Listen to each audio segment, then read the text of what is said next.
Salam, mən yarışmaya Bakı şəhərindən qatılmışam. Dövlət Sərhəd Xidmətinin xüsusi məktəbini təmsil edirəm. Fürsətdən istifadə edərək məktəb rəhbərliyinə, kurs heyətinə, müəllimlərə və kursant yoldaşlarıma salam göndərirəm.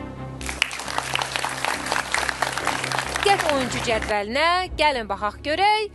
İkinci raunda keçən məktəblilər, şagirdlər, 9-cular kimlərdir? 4 nəfərin adlarını çəkə bilərəm. Tam əminliklə, çünki artıq onlar vəsiqələrini qazandılar ikinci raunda. Təsəvvür edin, 12 sualın hamısına doğru cavab verən Paşa Paşazadə. Bravo!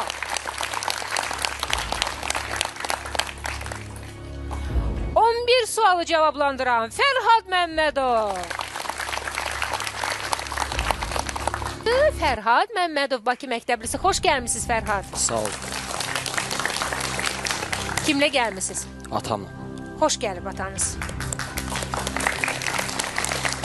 Fərhad, siz salamlaşanda diqqətimi elə cəlb elədiniz. Deyim nə ilə? Neçə ildir mən Əlaçıdayam. İlk dəfə də eşitdim ki, kimsə dedi ki, Dövlət Sərhəd Xidmətinin məktəbində oxuyursunuz, eləmi? Bəli. Çox maraqlıdır. Bu məktəb haqda bizə danışın, zəhmət olmasa. O məktəbə necə düşmək olar? Yəni, uşaqları necə seçirlər? Mən indiyənə kimi bilmirdim. Yəni, belə bir məktəbdən tanışım yox idi. Artıq siz varsınız, Fərhad. Buyurun. Deməli, mən uşaqlıqdan zabit olmaq istəyirdim. Vətəni qorumaq ən böyük arzum idi.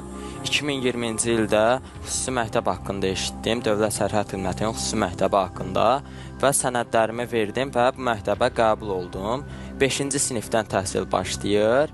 Bu məktəbə daxil olduqdan sonra Mən çox üzr istəyirəm. 5-ci sinifdə başlayır. Deməli, 5-ci sinifə kimi başqa bir məktəbdə oxumusunuz. Bəli. Aha. Sonra keçdiniz. Bəli, buyurun. 322 nömrəli məktəbdə oxumuşam. 5-ci sinifdən artıq qəbul oldum və bu məktəbə girəndən sonra həqiqətən də doğru seçim etdiyimi başa düşdüm. Bu məktəbdə bizə vətənpərvərlik və təhsillə yanaşı fiziki hazırlığın da yüksəldilməsində dəstək olurlar. Həmçinin sıra hazırlıqlar da olur.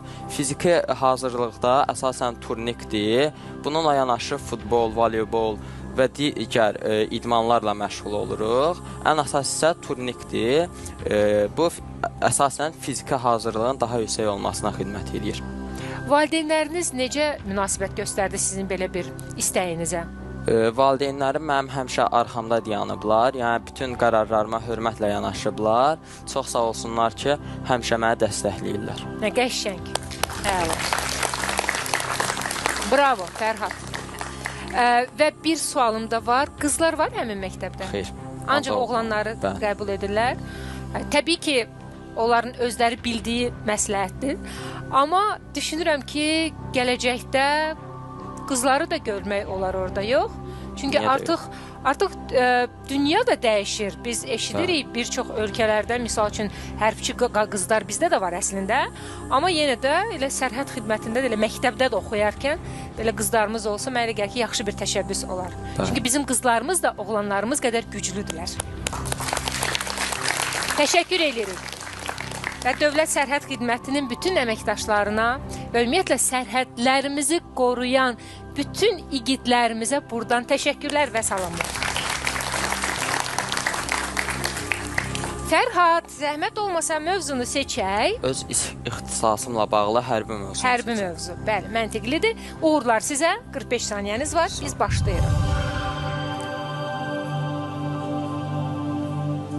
Vətən müharibəsi neçənci ildə baş verib? 2020. Düzdür, 1945-ci ildə neçənci dünya müharibəsi İkinci dünya müharibəsi başlayıb. F-16 təyyarə yoxsa gəmi növüdür? Düzdür. Altay əsas döyüş tankı hansı ölkənin istehsalıdır? Pas. Türkiyə. Təslim